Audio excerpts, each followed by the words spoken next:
რადიო კომერსანტი წარმოგიდგენთ ანალიტიკურ გადაცემას საკრედიტო ისტორიები სოფიო ბეროშულთან ერთად. განსაკუთრებულად მწვავე პრობლემა საქართველოში, გადაუხდელი კრედიტები, სესხები, დაყადაღებული ქონება და პრობლემური იპოთეკა, შეცდომაში შეყვანილი მომხმარებელი, ექსკლუზიური ინტერვიუები, ანალიტიკური ხედვა, გამოსავლის ძიება, რეალური ფაქტები.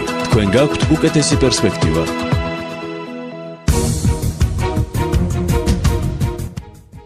გამარჯობა, მე ვარ სოფიო ბეროშვილი რადიო კომერსანტის ეთერში გადაცემით საკრედიტო ისტორიები სოფიო ბეროშულთან ერთად. როგორც უკვე იცით, ჩემი საავტორო გადაცემა ეძღვნება ძალიან აქტუალურ, მწვავე და მრავალმხრივ თემას, იპოთეკით დაზარალებულებსა და ქვეყანაში არსებული სხვადასხვა სოციალური პრობლემების გამო უბინაოდ დარჩენილ ადამიანებს.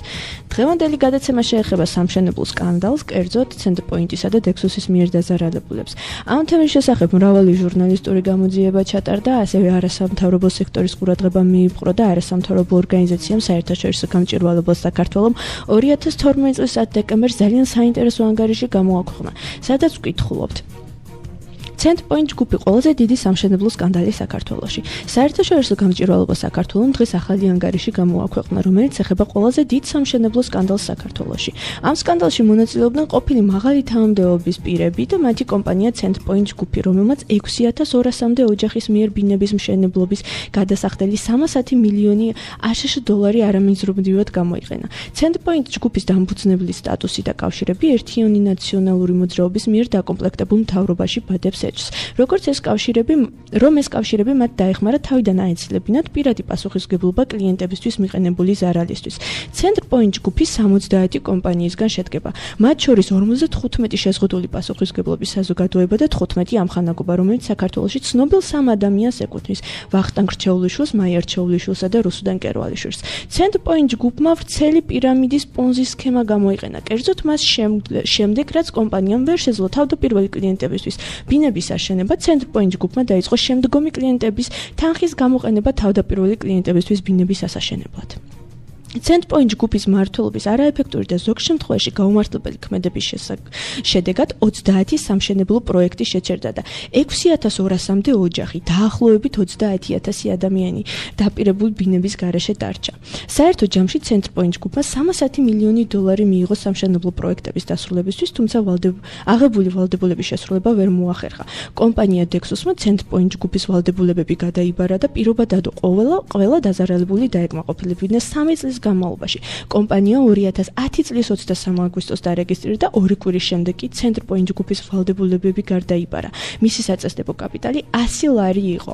კომპანია დექსუსმა კლიენტების ცენტრპოინტ ჯგუფის კომპანიებთან დადებული პირველადი ხელშეკრულების პირობები გააუარესა და მათი დამატებითი გადასახადებისა და მშენებლობის თანხების გადახდა მოსთხოვა. დექსუსი მონაწილეობდა სავარაუდოდ უკანონო გარიგებაში, რომლის მეშვეობითაც დაზარალებული კლიენტის კუთვნილი ფასეული ქონება ცენტრპოინტ ჯგუფის დამფუძნებლებს გადაეცათ. დექსუსმა შეჩერებული 30 სამშენებლო პროექტიდან 8 პროექტი დაასრულა და დამატებით 7 ობიექტზე სამშენებლო სამუშაოებს ახორციელებს. ხელისუფლების გულგრილობა და ტენდენციურობა შერჩევითი სამართალწარმოებით იყო განპირობებული. საქართველოს მთავარმა პროკურატურამ არ დაიწყო ცენტრპოინტ ჯგუფის საქმის გამოძიება, მიუხედავად იმისა, რომ არსებობდა მყარი მტკიცებულებები მაღალი საჯარო ინტერესი.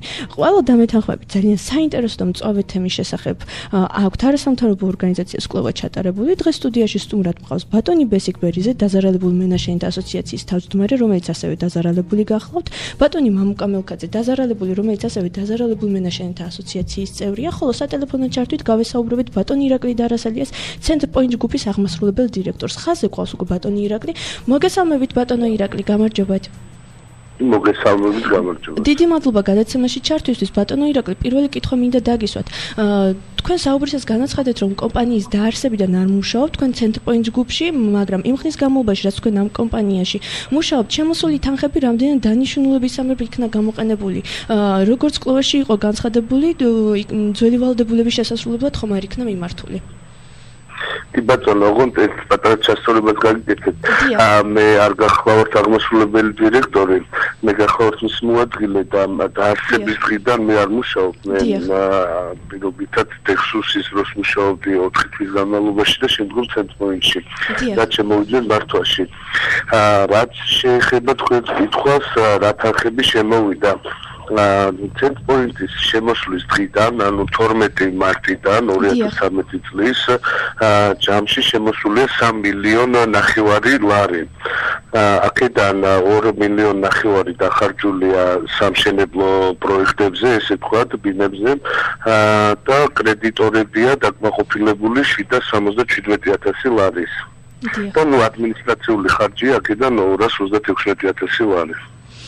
რამდენი ობიექტი გქონდათ მთლიანობაში და აქედან რამდენი გაქვთ დასრულებული? დასრულებული ობიექტია 12, მე თუგნება ჩამოგიტყვით. დიახ, თუ შეიძლება რომ ჩამოგვითვალოთ.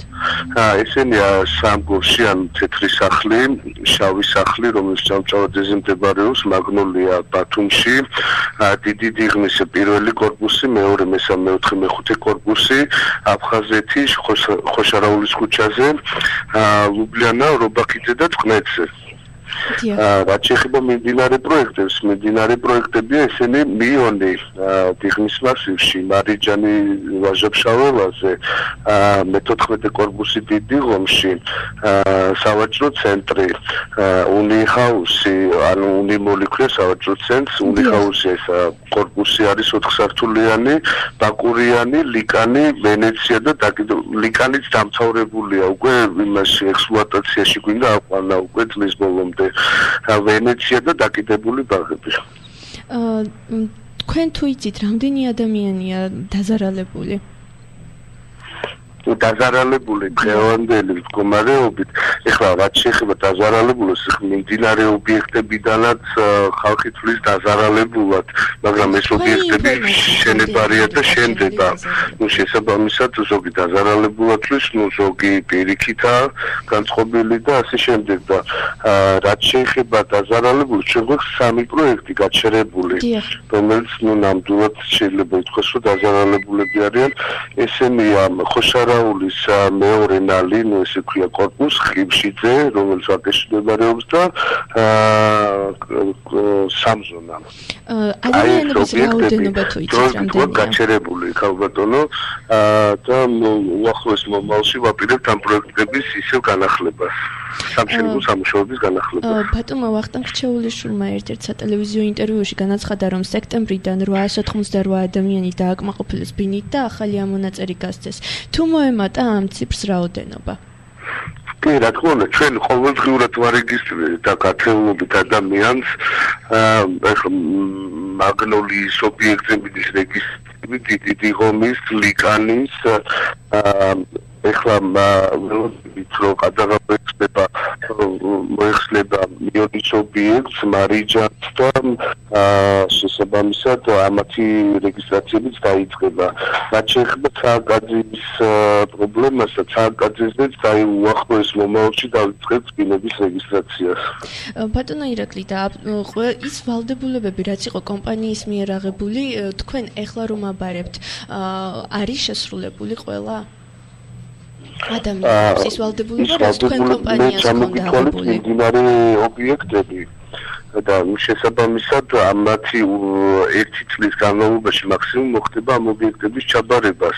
ანუ თანმიმდევრულად ეხლა მიონი პირობითად უფრო ადრე ჩაბარდება, ბაკურიანის ჩაბარების ვადას არ გულისხმობ იგივე რამდენიმე თვეებზე მაქვს ლაპარაკი და შესაბამისად ეს პატარა ხერხით რამოდენიმე დღეში ბარდება კომუნიკაცია შეყოს, ყველაფერი დამთავრებულია და ეს თავმიმდევრულად ესე კონკრეტულად ვერ გეტყვი, ყველა ობიექტი ერთ თარიღში არ ვაბარებ.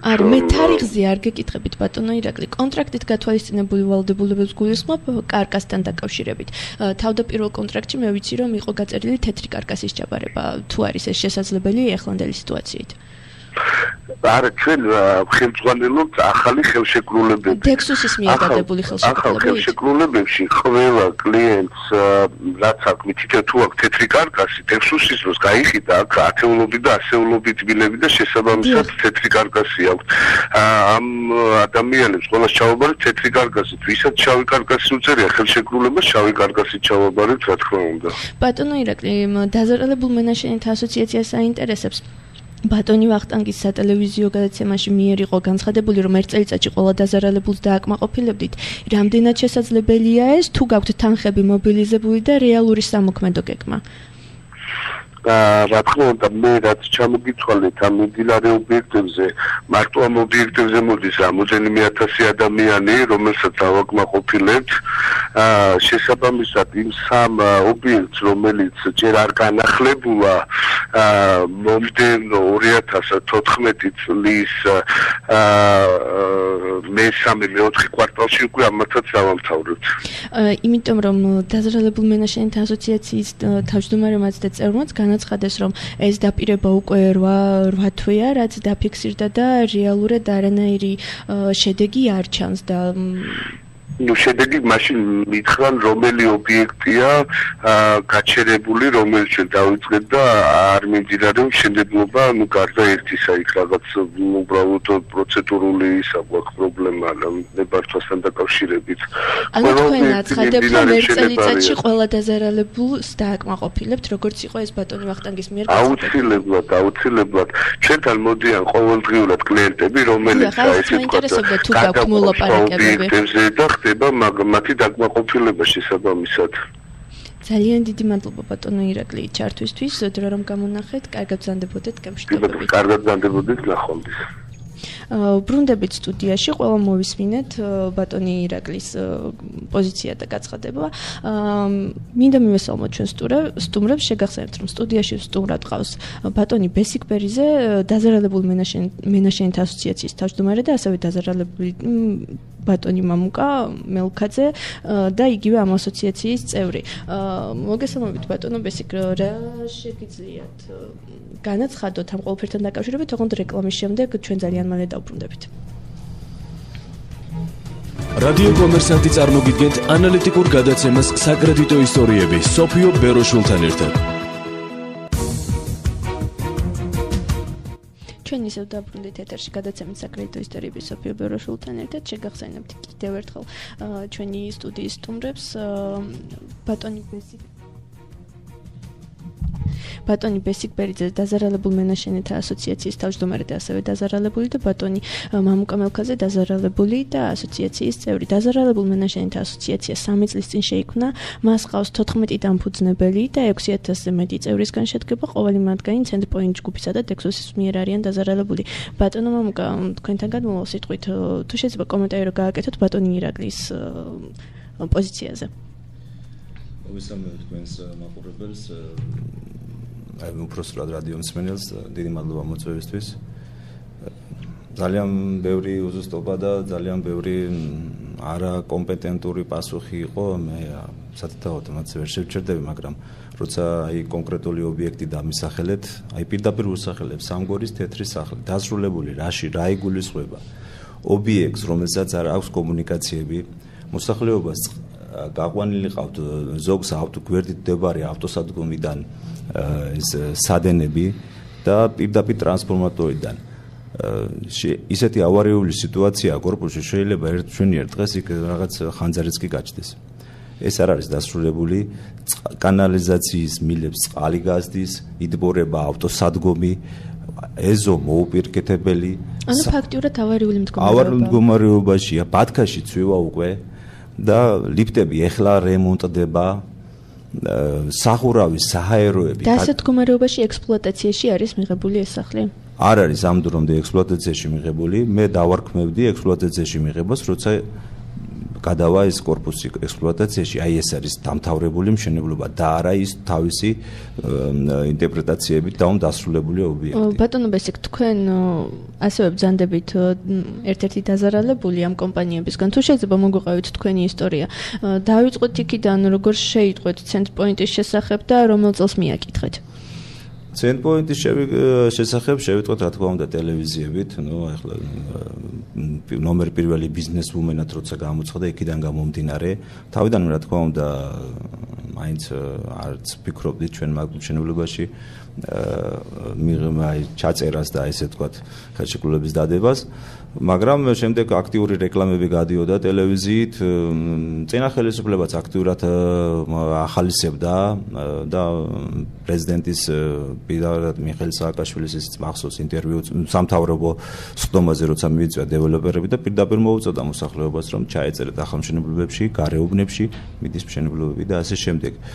გარდა ამისა, საქმე იმაშია, რომ ცენტრპოინტმა გამოიყენა ძალიან ეშმაკურად მოსახლეობის დაბალი შემოსავლიანობა. მე პირადად რომ მქონოდა და ჯერჯერობით დაზარალებულს ისეთი ერთბაშად დიდი თანხები, ბუნებრივია, მაგ კომპანიაში არ ჩავეწერილ. თქვენ გულისხმობთ ნაწილ-ნაწილ ნაწილ-ნაწილ, უპროცენტო განვადება, ეს იყო სატყუ არა, შეგვიტყვეს აი ხალხში პირდაპირ და იყო პირველი შენატანი 3000 და უპროცენტო განვადებით რაღაც თითო იმაზე მოდიოდა რაღაც 1200 $-მდე პირადად ჩემთვის რა. ეს ჩვენი შემოსავლებით ისეთ შეუძლებელი იყო, მაგრამ ყავს უცხოეთში მეგობრები, ოჯახის წევრები, იქიდან გვეხმარებოდნენ, უმრავლესობა დაზარალებული აი ამ შენებლობებით აშენდა. ხალხი, რომელიც ელოდებოდა რაღაც კომერციულ ფართებს და ქვეყანაში დაბრუნებას. და ისინი არიან ჯერ კიდევ უცხოეთში. თქვენ რომელ წელს მიმართეთ ცენტრპოინტს? 2006 წელს მივიღოთ და როდის უნდა დასრულებული იყო თქვენი მშენებლობა? 2008 წელს 2 წელიწადში უნდა დასრულებული იყო ეს მშენებლობა. ჩვენთან როგორც უკვე მოგახსენეთ, ასევე არის დაზარალებული ბატონი მამუკა მელქაძე. მოგესალმებით, მადლობა რომ მობრძანდით. ბატონო მამუკა, თქვენს მოგვიყვებით თქვენი ისტორია. როგორ შეიტყვეთ თქვენ ცენტრპოინტის შესახებ და რომელ წელს მიაკითხეთ? ცენტრპოინტის შესახებ შევიტყვე საგაზეთო რეკლამის მეშვეობით. მივაკითხე 2008 წელს. და დავიწყე თანხის გადახდა ბინამშენებლობაში, რომელიც უნდა დასრულებული იყო 3 წელიწადში. საუბარი მაქვს მიონის ობიექტზე, ტიღმის მასივში მდებარე, მაგრამ ის корпуსი, რომელიც თავდაპირველად უნდა ყოფილიყო ჩემი, სადაც უნდა ყოფილიყო ჩემი ბინა განთავსებული, დღემდე არ არის აშენებული. ანუ იმაში რაში თქვენ ფული გადაიხადეთ, დღემდე არ არის დაწყებული მშენებლობა. დღემდე არ არის დაწყებული, მაგრამ ახლა უკვე მას შემდეგ რაც დაიწყო პროკურატურამ ბრალი წაუყენა კომპანიას, მას შემდეგ თვითონ კომპანიის წარმომადგენლები დამთანხმდნენ, რომ შემომთავაზონ ალტერნატიული ფართი. ანუ თავდაპირველად ეს კომპლექსი თვითონ მიონის შედგებოდა 4 корпуსისგან, 2 საერთოდ არ დაწყებულა, მაგრამ 2 არის თითქმის დასრულებული, თუმცა იქ არის გარკვეული სამუშაოები კიდე შესასრულებელი. ამის შემდეგ დამთანხმდნენ ამ სასამართლო პროცესების შემდეგ და ბრალის წაყენების შემდეგ კომპანიის თანამშრომლები შემომთავაზეს ალტერნატიული ფართი ამ უკვე მეტნაკლებად აშენებულ корпуსში. თუმცა მინდა გითხრათ, რომ ძალიან ნელი ტემპით მიმდინარეობს მშენებლობა. ამ ეტაპზე корпуს ადევს ყადაღა და იმიზეზებენ თვითონ კომპანიაში რომ მივდივართ, რომ აი პროკურატურამ დააყადაღა ობიექტი და აქედან გამომდინარე შეწყდა გადახდები მოსახლეობის მხრიდან, მაგრამ მე არ ვიზიარებ მათ აზრს, იმიტომ რომ ის მოსახლეობის ჯგუფი, რომელსაც ჰქონდა სასამართლო პროცესამდე კონტრაქტები გაფორმებული ამ კომპანიასთან, ამ ობიექტზე, ისინი ჩვეული გრაფიკით აგრძელებენ გადახდას და უფრო მეტიც თუ დაუშვათ რაღაც მიზეზით ისინი შეწყვეტდნენ გადახდას, მათ წინააღმდეგ სანქციები ამოქმედებოდა და პირგასამტეხლოს სახით ჯარიმას დააკისრებდნენ. ასე რომ კომპანია ყადაღას, პროკურატურის ყადაღას ყოველუბრალოდ იმიზეზებს. ბატონო ბესიკ, ბატონი მამუკას შემთხვევაში корпуსის მშენებლობა, რომელშიც თანხა აქვს რეალურად გადახდილი, არის დაწყებულა. როგორც ვიცით, ცენტრპოინტს ფინანსური პრობლემები 2008 წლიდან დაიწყო. თქვენი ბინის მშენებლობა როდის შეჩერდა? 2008 წლამდე თუ შემდეგ? 2008 წლამდე შეჩერდა ბინის მშენებლობა.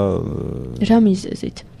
ნუ არ ვიცით, გაურკვეველია მიზეზი. მანამდე აქტიურად მიმდინარეობდა მშენებლობა, საკუთარი თვალით ხედავდით, მაგრამ მერე შეჩერდა. ნუ რა ვიცი, ალბათ უსახსრობაა ისევ თავიდანვე უკვე ეს ფინანსური პირამიდა იმას ნიშნავს, რომ ეს კრიზისი ადრე თუ გვიან მიაღწევდა მანამდე და ეს უკვე დიდხანს გაჩერებული იყო ეს მშენებლობა. შემდეგ დექსუსმა დაიწყო ეს მშენებლობა და ნუ ფასადი რაღაც გადახურვა, კარგად დასრულებული იყო ფაქტურად დექსუსის დროსაც, დექსუსი როცა შემოვიდა. და მას შემდეგ ხო ეს ფასადი გადაიხურეს, корпуსი უნდა ჩაბარებული იყო დექსუსის მონაცემებით. ორივე კომპანია სოდავს ჩვენთან. 2012 წლის 1 აპრილის წამზომიც კი იყო ჩართული მათ საიტზე რა.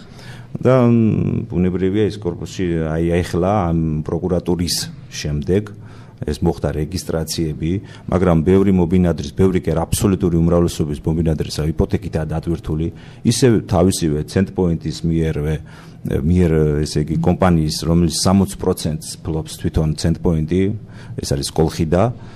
მოსახლეობას ხთხოვენ რეგისტრაციისათვის 350 ლარს, ეს არის არ ვიცი ნოტარიუსის ხარჯები, ამხანაგობის ოქმი რო დაწერთ, გასაგებია რაღაც მოსახლეობა ამაზე. ექსპლუატაციაში შეუსველ კორპუსებს გირეგისტრირებენ, როგორც ბატონმა მახტანგმა განაცხადა, მე ვიცი რომ 898 ადამიანს შორის თქვენ ბრძანდებით ბატონო ვესიკ, მაგრამ თქვენი კორპუსები არ არის დასრულებული, გამოსედაგარი არის საცხოვრებლად და არის ყადაღით დატვირთული. იპოთეკით არის დატვირთული, რომელიც 60 წლის ფლობელიც თვითონვე არის. თვითონ არის კოლხიდის ფლობელი 60% არის, იყო ყოველ შემთხვევაში, მე როგორც ვიცი, ისე მაგათ საუბრობთ. მაგრამ თქვენ კომპანიის მხრიდან როგორც გავიგეთ, დაკმაყოფილებულად ითვლებით. მე არ ვითვლები დაკმაყოფილებულად, იქიდან გამომდინარე, რომ ხელშეკრულების პირობები თქვენ სწორი შეკითხვა დავუსვით. ხელშეკრულების პირობები რა შეესრულა? თეთრი კარგასი, სადენები, მოჭიმული იატაკი, მეტალოები. წამობძანდნენ თვითონ ტელევიზიების ან ნებისმიერი იმის თანდასწრებით და ნახოთ რა ხდება იქ. ზოგიერთი ისეთი ფანჯრები გადაზნექილია. ხელმეორე რემონტს სჭირდება. კარები, რომელიც რკინის კარები აქვს, ის არ არის არასწორად დამონტაჟებული, იმას სჭირდება სახსრები, რომ ან დავუშვათ ხელოსანი ითხოვს 100 ლარს ყოველ ესეთ კარებს რომ აიწიოს. მეტალოების გასწორებას და იმაზე კიდევ ცალკე სახსრებია დამატებით. ეს ჩვენს იმაზე ჩაგვაბარებს შავი კარკასი, სადენების, მოჭიმული იატაკის გარეშე და ყველაფრის გარეშე. ბატონო მამუკა, თქვენს დაზარალებულ მენაშენით ასოციაციაში შედის 6200-მდე ადამიანში შედის საინვესტიციო ჯგუფისგან დაზარალებულებიც, რომლებმაც თანხა შეიტანეს იმისთვის, რომ კომპანიას ებრუნებინა და თეორიულად საშუალოდ $600 ჰქონოდათ შემოსავალი, რა ინფორმაცია გაქვთ ამის შესახებ, ამ ადამიანების შესახებ, როგორ მოხვდნენ ამ საინვესტიციო ჯგუფში და როგორ დაზარალდნენ ისინი? ბუნებრივია ეს ადამიანები აქ მოხვდნენ ისევ და ისევ მე თვითონაც მახსოვს რჩეულიშვილის ეს გამოსვლა კარგად როცა იწვევდა იმაზე თავიდან ცოტათი საეჭვო კი იყო მაგრამ ადამიანები ვართ ჩვენც და ნუ რაღაც პატარა სისტემები გვაქვს და აქ ყველაფერს ვერ გათვლი ადამიანი როცა მით უმეტეს ბიზნესში ხარ პატარა რისკები უნდა გასწიო ან რაღაც ვიღაცას ჭარბი თანხა გქონდა ეს ადამიანები რჩებიან რა თქმა უნდა ისევ დაზარალებულად საერთოდ იგნორირებული არიან ჩვენს თუ საერთოდ რაღაც მოთხოვნებში მიუთითებთ რაღაც ერთი წინადადებით რომ აი დაკმაყოფილება იყოს CentPoint ინვესტის დაზარალებულები და გრაფიკი გაიწეროს რომ მიეცეს მათ ამ თანხის დაფარვის დავუშვათ თუნდაც ეტაპობრივად დაუფარონ რაღაც გრაფიკი მათ ეს ყოველთვიური შემოსავალი მიიღეს გაქვთ ინფორმაცია ამ შესახებ? ყოველთვიური თავიდან იყო რაღაც დავუშვათ რაღაც მიიღო და შემდეგ შეწყდა უცებ ეს ყველაფერი არც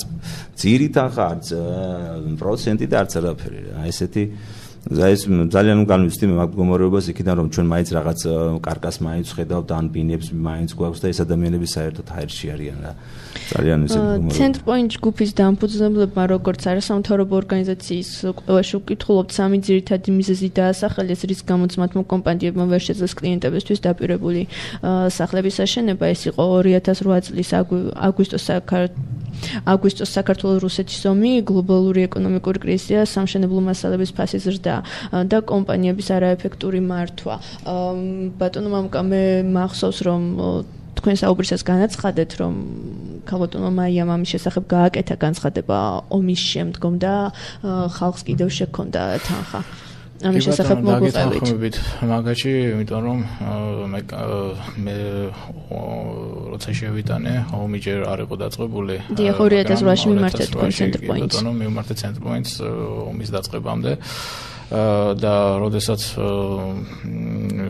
დაიწყო ომი და ყველა იცახდა რომ იყო სამშენებლო კრიზისი და ასე შემდეგ ქვეყანაში და შეწყდა ეს ასე ვთქვათ სამშენებლო ბუმი ეგრეთ წოდებული მაია რჩეულიშვილმა რუსთავიურის პირდაპირ ეთერში განაცხადა რომ არსებული კრიზისი სამშენებლო კრიზისი მის კომპანიას გვერდს აუვლის ასეთი განცხადების შედეგად ხალხმა გააგრძელა თანხების შეტანა და უფრო მეტად იმ პერიოდისთვის უფრო მეტად დაზარალდნენ.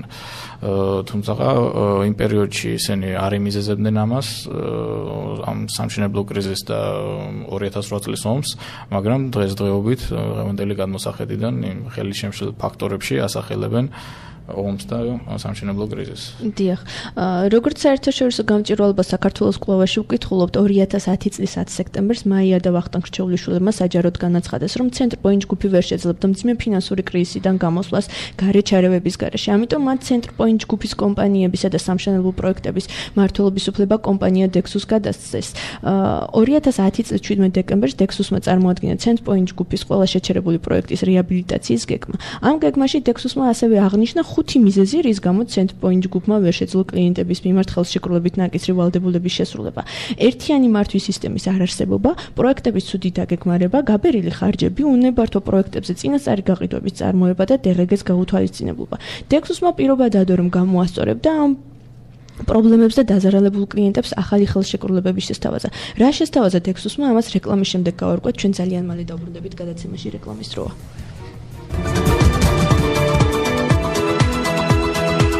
თქვენ გაქვთ უკეთესი პერსპექტივა.